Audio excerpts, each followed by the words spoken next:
ఓం నమో వెంకటేశాయ. అందరికీ నమస్కారం. ఈరోజు వీడియో తిరుప్పావై 4వ రోజు పాసురము భావము తెలుసుకుందాం.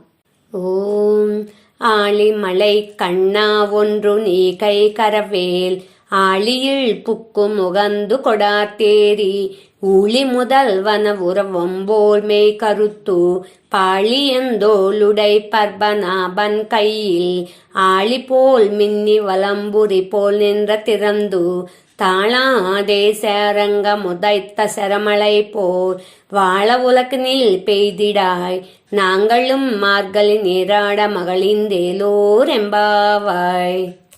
భావము: గంభీరమైన స్వభావము కలవాడవై వర్షము కురియునట్టి ఓ మేఘదైవతమా, నీవు వర్షజలమును అనుగ్రహించు దాతృత్వంలో ఏ మాత్రము సంకోచము చూపవద్దు. గంభీరమైన సముద్రము మధ్యలోనున్న నీటినంతను బాగుగా త్రాగి గర్జించి ఆకాశమునంతను వ్యాపించుము.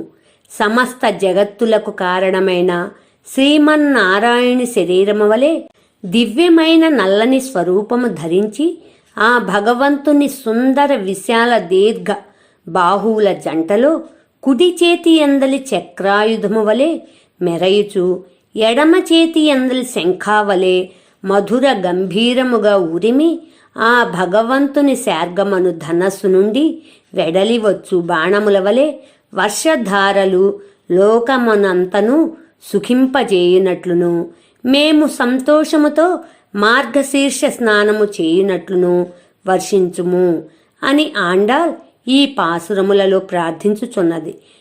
వర్షము లేక పాడి పంటలు శూన్యమైన సమయంలో సస్య సమృద్ధికి పుష్కలముగా పైరులు పండుటకు వర్షపాతము సమృద్ధిగా నుండుటకు పెద్దల అనుమతితో ఈ వ్రతమును ఆరంభించిది. కావున నిట్లు ప్రార్థించెను.